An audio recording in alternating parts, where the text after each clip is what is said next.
ഇന്നലെ ലാലേട്ടന്റെ എപ്പിസോഡില് ജിസേല് ലാലേട്ടനോടായിട്ട് ഒരു റിക്വസ്റ്റ് പറയുന്നുണ്ട്.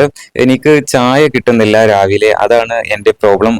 ചായ ഉണ്ട് പക്ഷേ പാലില്ല എന്ന് പറയുന്നുണ്ട്. ആ സമയത്ത് ലാലേട്ടൻ ജിസേലിനോടും ആയിട്ട് പറയുകയാണ്, ഞാനിപ്പോ ഒരു ചായ എടുത്തിട്ട് വരണോ എന്ന് ചോദിക്കുന്നുണ്ട്. അപ്പോൾ ജിസേല് ചിരിച്ചുകൊണ്ട് പറയുന്നുണ്ട്, വേണ്ട, അല്ല പാല് കിട്ടുന്നില്ല, അതാണ് പ്രശ്നം എന്ന് പറയുന്നുണ്ട്. ആ സമയത്ത് ലാലേട്ടൻ പറയുകയാണ്, എന്നാൽ നമുക്ക് അടുത്ത ബിഗ് ബോസിലെ ഒരു പശുവിനെ കൊണ്ടുവരാം, നിങ്ങൾക്ക് ചൂടോടെ കറന്നെടുത്ത് കുടിക്കാം എന്ന് പറയുന്നുണ്ട്. ആ സമയത്ത് ഹൗസ് ആകെ പൊട്ടിച്ചിരിക്കുകയാണ്. ജിസേൽ അവിടെ ഇരിക്കുന്നുണ്ട്. എന്തായാലും ഇന്നലത്തെ ആ ഒരു ലാലേട്ടന്റെ എപ്പിസോഡില് ലാലേട്ടൻ ഒരുപാട് തമാശകളൊക്കെ പറഞ്ഞുകൊണ്ടാണ് ഹൗസിലേക്ക് കയറി വന്നിരിക്കുന്നത്. ഓരോ മത്സരാർത്ഥികൾക്കുമുള്ള നിർദ്ദേശങ്ങൾ, അതുപോലെ അവരുടെ തെറ്റുകളൊക്കെ തിരുത്തി ചൂണ്ടിക്കാണിക്കുന്നൊക്കെയുണ്ട്.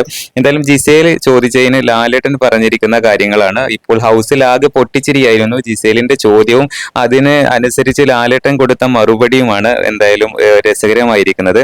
എന്തായാലും ഇന്നലെ ഈ ലൈവ് കണ്ടവർക്ക് അല്ലെങ്കിൽ എപ്പിസോഡ് കണ്ടവർക്കൊക്കെ അത് കാണാൻ സാധിക്കും. ജിസേലിനുള്ള 8ന്റെ പണിയും ലാലേട്ടൻ കൊടുത്തിട്ടുണ്ട്. പുതിയ അപ്ഡേറ്റുമായിട്ട് വീണ്ടും കാണാം.